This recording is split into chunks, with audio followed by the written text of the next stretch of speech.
Women in Politics and Decision Making. Group 3. Introduction. Nationally, women's participation in political and decision-making processes guaranteed in Article 12(2) of 1992 Constitution. Women's representation in parliament growing from 8% in 1992 to 10.8% in 2004 to 8.6% in 2008 and 10% in 2012 and 10.8% in 2016. Parliamentary representation of women growing from 8.8% in 1992 to 10.8% in 2004, failing to 8.9% in 2008, 10% in 2012, and 10.8% in 2016. Although the number increased, there is a critical mass of women needed. A similar situation exists at district level.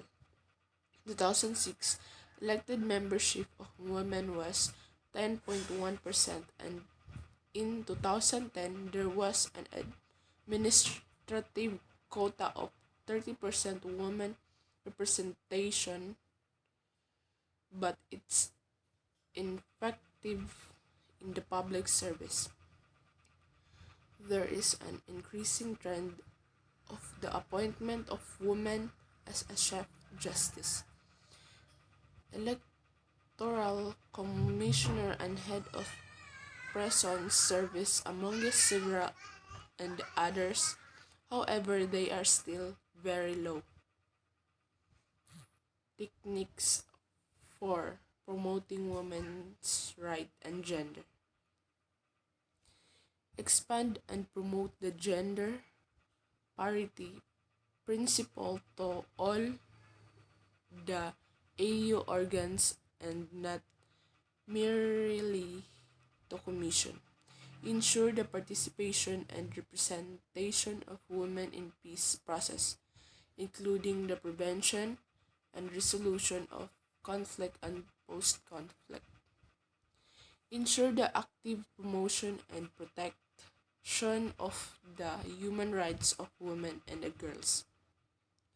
Protect the property and inheritance rights of women. Expand the education of women and girls participants, particularly in rural areas. General policies. Affirmative action. Discrimination against previously has been part also. Despite the required knowledge and skills, many women do not engage in gainful employment due to the stereotypical views against women. Quotas. Quotas for women entail the women must constitute a certain number of percentage of member of a body, whether it is a candidate list, a parliamentary assembly. Reserved seats. The low increase in women's representation in politics may be attributed to gender stereotypes. It has often been said that politics is more than real of men than women.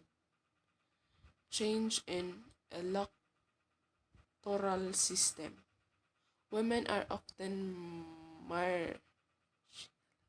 marginalized and election as a result of gender discrimination and many number of social economic and political factors. Gender budgeting. brings into focus the process of allocating resources as parts of decision making in general terms. General budget analysis improves our knowledge of women and men's needs, capacity building and training. Empowerment approach to building capacity of focuses the process on identifying staff and agency strengths, increasing stakeholders' capacity to identify their needs, documenting the impact of the programs and increasing the degree of control agency staff have over their initiatives.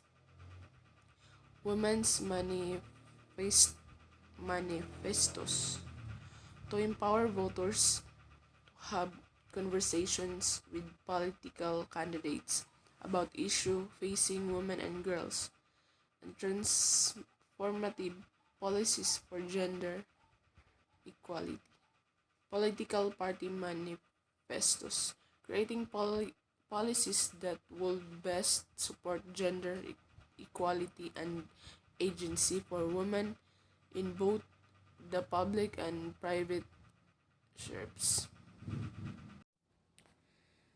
Implications for women in politics.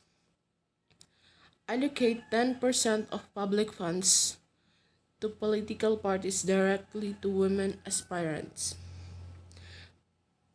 Political parties desist from sexist and abusive remarks directed at women aspirants and also against those seeking public office. Political parties should advocate for legal backing for affirmative action. Political parties provide capacity building for women aspirants and women after they were successfully elected into parliament. Parliament. This ensures their effective participation in parliamentary deliberation. Political parties retain sitting female MPs during successive parliamentary elections and replace sitting female MPs who decide not to contest with other female contestants. Newly created constituencies are reserved for women contestants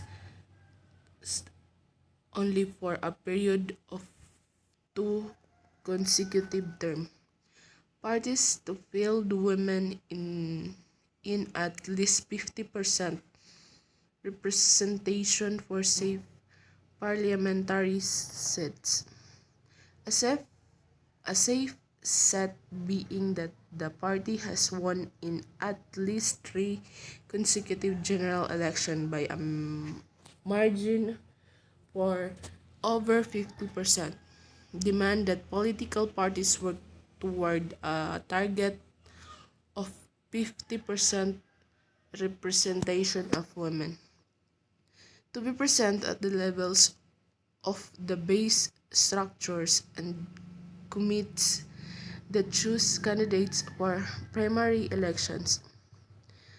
Challenge for promoting gender. Resistance to deviation from the societal standards and norms, based either on fear for negative reactions from social environment and the dominant culture, ideology, religion, or one's own self-image. Resistance based on power relations. Fear the other group will take over and effect the status, power, influence, and privilege enjoyed by the grouping resisting change known as vested interest. Part Practical resistance. The way a society is structured that does that, that does not easily respond to change. For example, a society with a region class, highly trained organization, particularly public sector ones, tend to reflect this societal structure. Psychological resistance. Fear for loss of security, feelings of guilty, doubts about one's own capacity, low self-esteem, lack of identification with women's interests. Gender is seen as feminism and feminism is regarded as too aggressive and too radical. Women in politics. Women in politics.